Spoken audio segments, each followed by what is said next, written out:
আসসালামু আলাইকুম প্রিয় দর্শক, দেশ বা দেশের বাইরে যে যেখান থেকে আমার এই ভিডিওটি দেখছেন, আশা করছি আপনারা সকলেই অনেক অনেক ভালো আছেন। বরাবরের মতো আজকেও হাজির হয়ে গেছি আরও একটি মজার রেসিপি নিয়ে। বেগুন ইলিশ কিংবা বলতে পারেন ইলিশ মাছের মাথা দিয়ে বেগুন রান্নার রেসিপি। এই রান্নাটি স্বাদে অতুলনীয় হয়, রান্না করতেও খুব একটা ঝুটঝামেলা পোহাতে হয় না। আশা করছি আপনাদের কাছে রেসিপিটি ভালো লাগবে। আমি এখানে 3 পা বেগুন নিয়েছি এবং একটি আলু নিয়েছি, 2টো ইলিশ মাছের মাথা নিয়েছি। বেগুন আর আলুগুলো আমি ধুয়ে কেটে টুকরো করে নেব।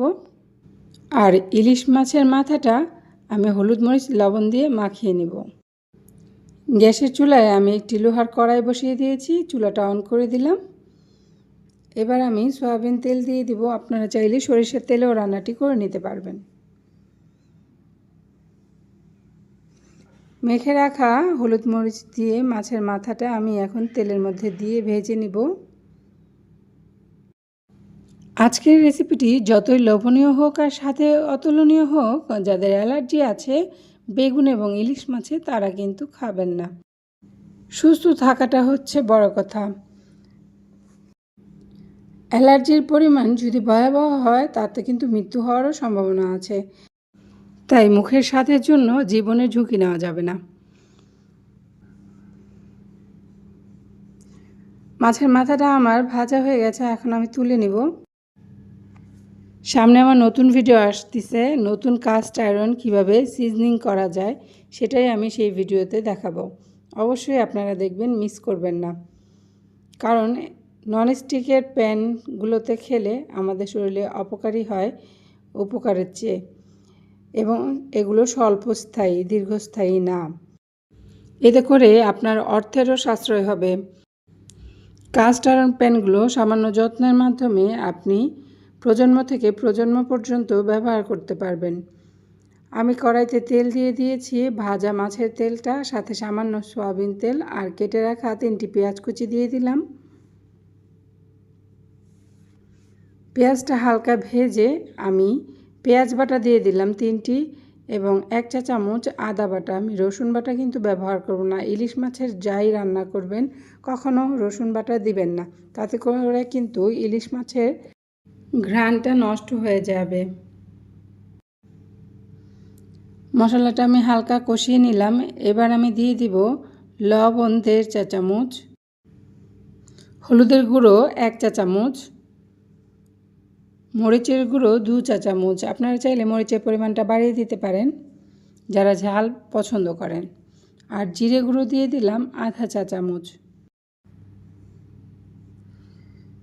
মশলাটা যত ভালো কষাবেন রান্নাটা কিন্তু ততই ভালো হবে। আমি একটু পানি দিয়ে কষিয়ে নিচ্ছি মশলাটা।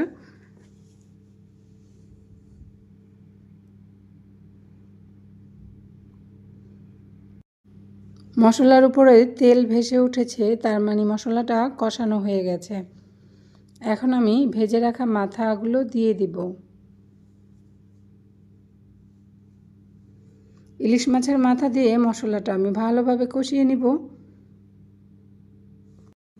নতুন রাঁধুনি এবং যারা কলেজ পড়ুয়া ছাত্রছাত্রী ভাই বোনেরা আছেন, যারা মেস বা হোস্টেলে অবস্থান করতেছেন শিক্ষা গ্রহণ করার জন্য, তারাও কিন্তু এইভাবে আমার ভিডিওগুলো ফলো করে খুব সহজেই রান্নাটা করে নিতে পারেন। আমি এই মগের 1 মগ পানি দিয়ে মাছের মাথাটা মশলার সাথে কষানোর জন্য রেখে দিব, একটু নেড়ে চেড়ে ঢাকনা দিয়ে।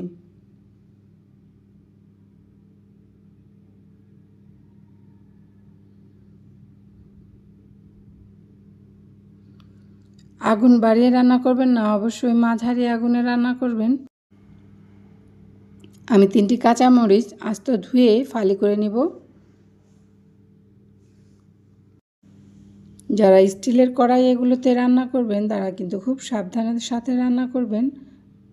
আমি ফালিগুলো দিয়ে দিচ্ছি মরিচের, এবং বারবার নেড়ে চেড়ে দিবেন যাতে করে মশলা পুড়ে না যায়, বা যেই তরকারি ভাজি বসিয়েছেন তা যেন পুড়ে না যায়।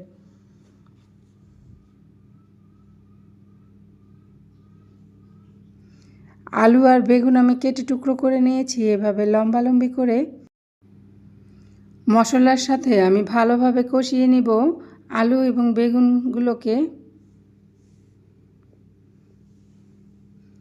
আমি অন্য একটি চুলার মধ্যে গরম পানি করতে দিয়ে দিয়েছি, যাতে করে তরকারি কষানো শেষে আমি গরম পানি দিতে পারি। গরম পানি দিলে যা হয়, বেগুনটা ভালোভাবে সিদ্ধ হবে, কোনো রকম শক্ত হয়ে থাকবে না, কারণ ঠান্ডা পানি দিলেই কিন্তু সবজিতে শক্ত শক্ত হয়ে থাকে।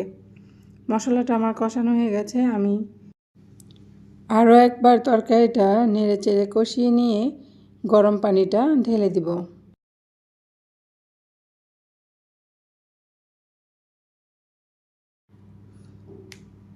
এই কাপের 1 মগ পানি আমি ফুটন্ত দিয়ে দিচ্ছি। এবার একটু নেড়ে চেড়ে আমি ঢাকনা দিয়ে দিব।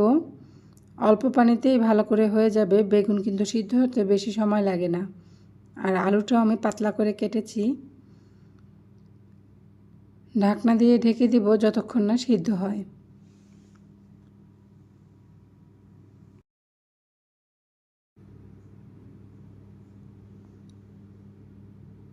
ঢাকনা তুলে দেখে নেব রান্নার কী অবস্থা, মশলা লেগে গেল কিনা অবশ্যই খেয়াল করতে হবে। আমি লবণটা দেখে নিচ্ছি ঠিকঠাক আছে কিনা, সামান্য একটু লবণ দিয়ে দিচ্ছি।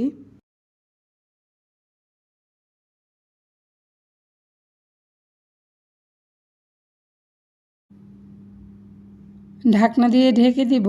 আরও 5 মিনিট একদম কম আগুনে রান্না করে নিতে হবে। এই তরকারিটি আপনারা রুটি পরোটার সাথে খেতে পারেন, যেমন তেমনি ভাত এবং খিচুড়ির সাথেও খেতে পারেন। কত সুন্দর কালার এসেছে তরকারিটার। আলুগুলো একটু চেক করে দেখব পুরোপুরি সিদ্ধ হয়েছে কি না। আলুগুলো সিদ্ধ হয়ে গেছে, রান্নাটি আমার হয়ে গেছে। এখন একটু নেড়েচেড়ে আমি সার্ভিং বাটিতে উঠিয়ে নেব, সামান্য মাখা মাখা ঝোল থাকা অবস্থায়। আমি একটি সার্ভিং বাটিতে বেড়ে নিয়েছি ইলিশ মাছের মাথা দিয়ে বেগুন রান্নার রেসিপিটি অবশ্যই বাড়িতে ট্রাই করবেন, আর কেমন হয়েছে কমেন্টে জানাবেন। আরও নতুন নতুন রেসিপি দেখতে আমার চ্যানেল নীলু কুকিং হাউসকে যারা সাবস্ক্রাইব করেননি এখনও, তারা সাবস্ক্রাইব করে পাশে থাকা বেল বাটনটি প্রেস করে দিবেন। আজকের মতো এখানেই বিদায় নিচ্ছি। সবাই ভালো থাকবেন, সুস্থ থাকবেন। আল্লাহ হাফেজ।